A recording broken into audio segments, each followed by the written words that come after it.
as guitar players and musicians, we're always trying to improve. We always want to be better. We always want to learn something new, have better skills, be able to play more complicated licks, right? And this is something that I do as well. Every year, I want to see improvement in my playing. But there are 3 secrets to playing guitar which nobody really talks about. And I'm going to reveal them to you today. Now, you might have seen my last video where I talked about dancing to the music. Whenever you're playing, you want to be dancing. You want to be really putting every single bit of energy into it. Well, today I'm going to give you 3 secrets which are going to elevate your playing even further. And the beauty about this, you're not going to have to learn a single new note. Yeah, you already have the knowledge. I'm just going to help you unlock it. Let's get into it. So whenever I play music, whenever I'm writing music, creating a solo rhythm, whichever part that I'm doing, I'm always trying to tell a story. And this is really important in music, and I feel that it sometimes is missed when people start playing guitar because they want to woodshed, right? Or is it wood shred or shed? I don't know, one or the other. They want to play fast. They want to be playing fast and furious and complicated licks, which is totally cool. I like to do that as well. But when you're writing music, it's all about telling a story with what you're playing. I was having a guitar lesson with my student Josh yesterday. Shout out to Josh, and hey Josh.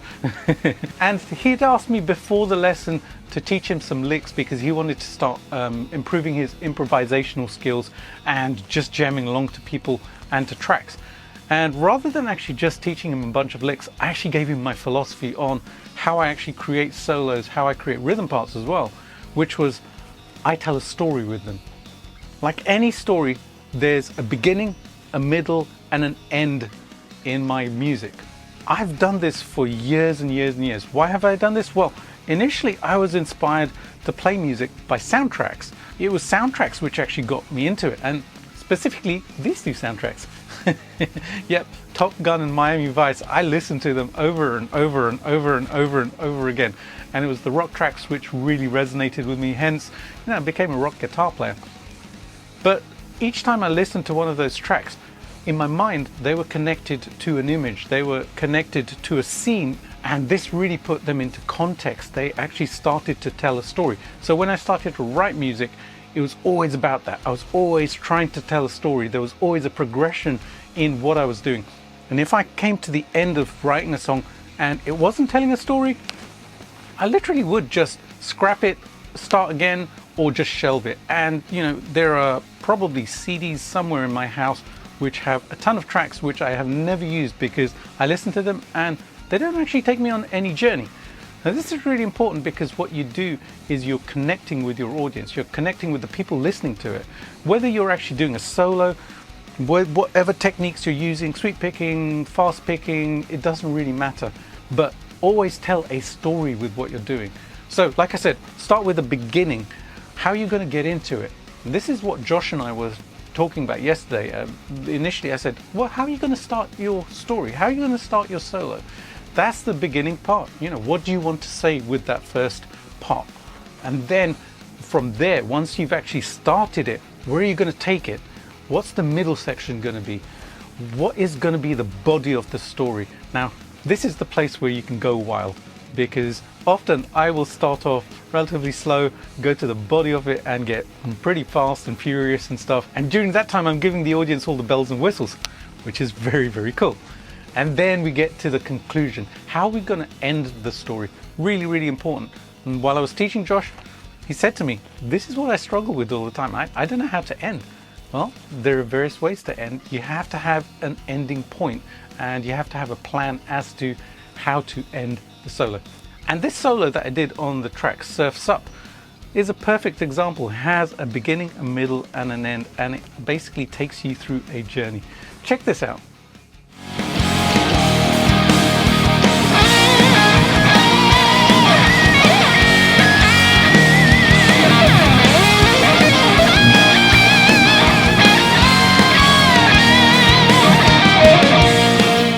So I basically started off with a little bit of fireworks, but not too much, just a nice gentle entry into the solo. Then I really got into the body of it. I played some fast licks, and then the ending I had planned out to basically nicely fade out just at the end.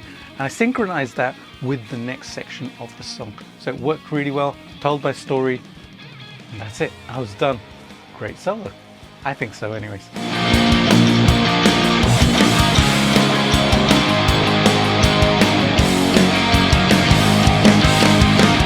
Now before I reveal secrets number 2 and 3, I'd love to give you something for free. A subscription to my channel. Hit the subscribe button and the bell notification so you know when new videos are going to be coming out. And please do let me know if you like videos like this so that I can do some more for you. Thanks guys!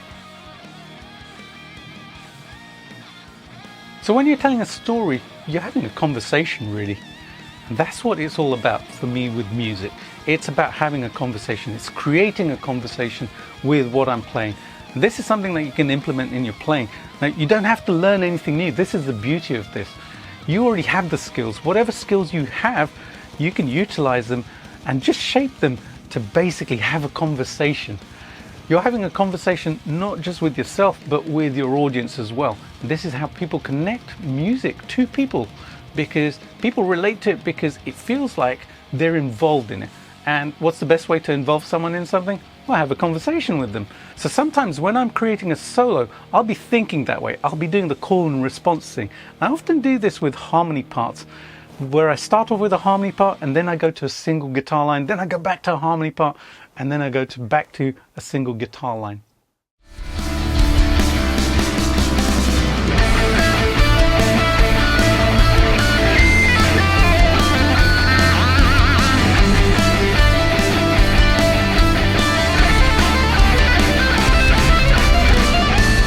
And I always feel that this works really well for a call and response, because you have a question, then you have an answer, then you have another question, and you have an answer. And it feels very, very organic, like there's interaction between the music, interaction between the characters in the scene. So utilize that. Use your music to create a conversation. Whether you're playing rhythm or lead, create a conversation. And like I said, you don't have to learn anything new. This isn't about learning tons of licks. And when I was teaching Josh yesterday, that's exactly what we did. You know, he'd asked me to teach him a bunch of licks so that he could improvise. And instead, I said, you know what? You have the knowledge already. You know a ton of licks. They're up there. They're in your cranium somewhere bouncing around. We just need to shape it so that you can utilize it in order to create really, really good music and solos.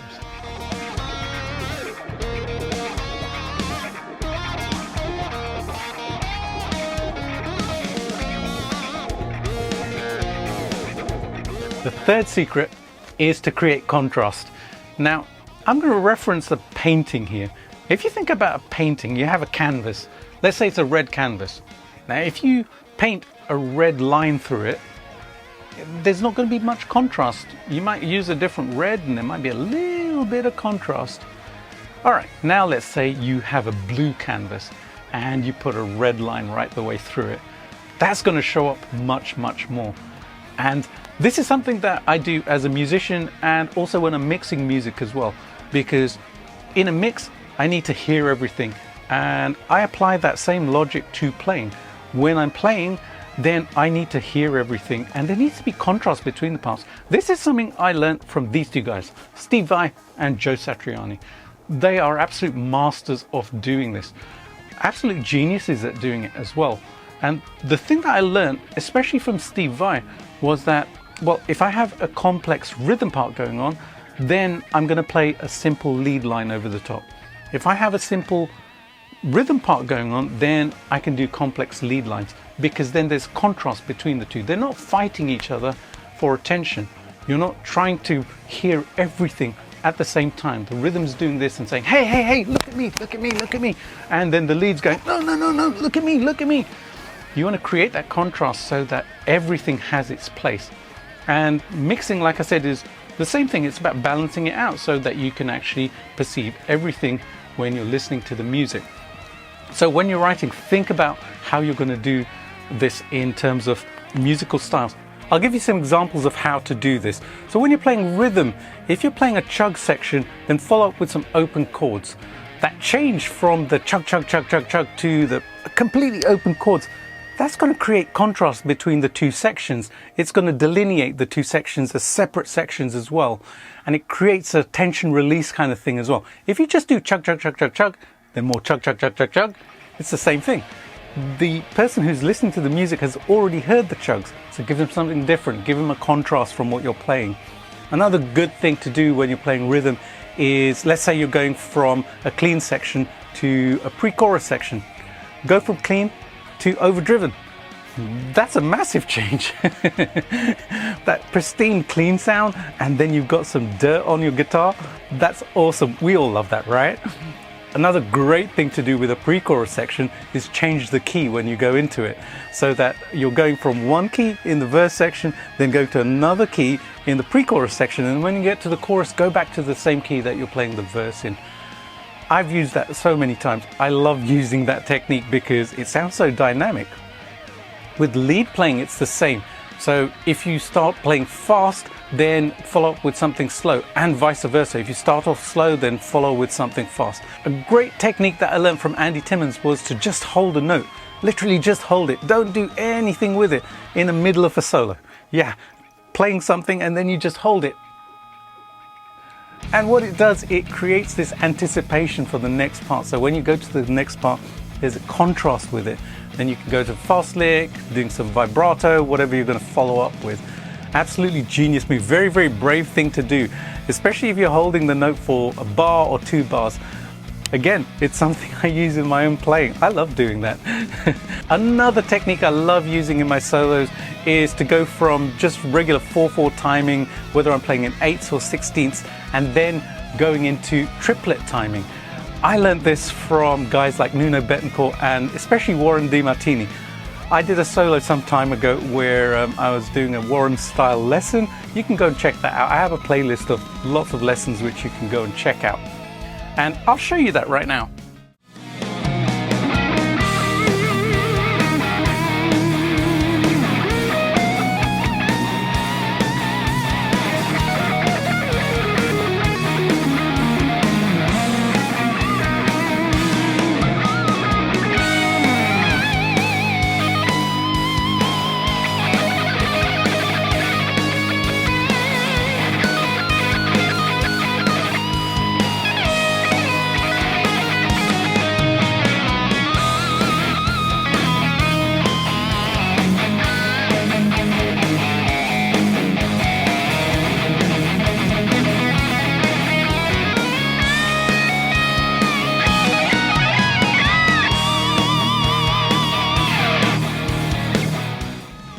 And one of the things I wanted to do with this solo was actually do the kind of triplet timing thing, which he does so well. He just does it so beautifully. It flows so beautifully.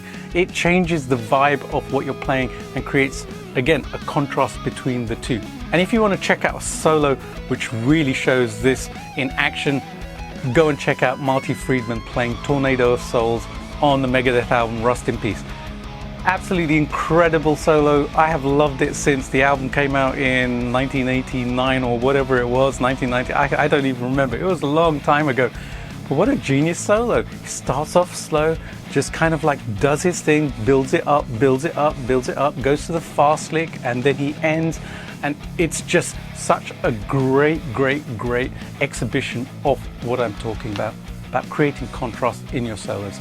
And you know, all of our favorite players do this in their rhythms and their lead playing as well. It's just one of the most awesome things that you can add to your playing. So, try it out.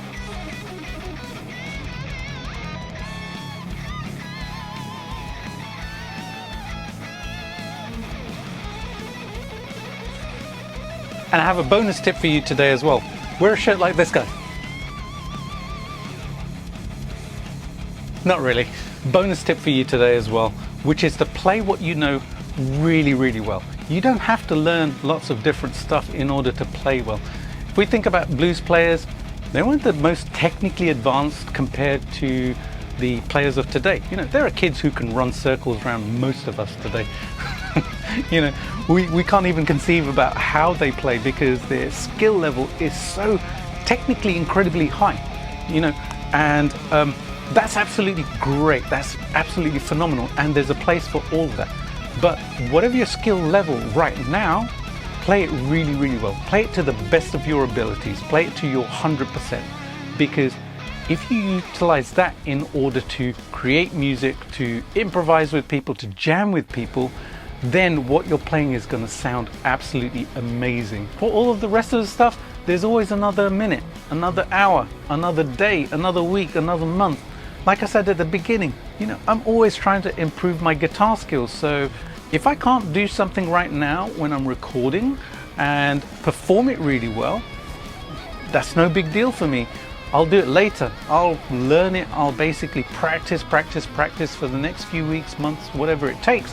And then when I'm ready for it, then I will reveal it on a composition, on a solo, when I'm jamming with people. I'll only put it into my music at that point. But right now, I'm going to use the skills that I have already and perform them to the very, very, very, very, very best of my abilities. That makes music absolutely amazing. Alrighty guys and girls, I hope you enjoyed that. If you did, please do give the video a thumbs up and check out the video I did on improving your guitar playing 100% as well. You will dig that one as well. I will see you again really soon with another video. In the meantime, rock on. Have a great day. See ya. Bye.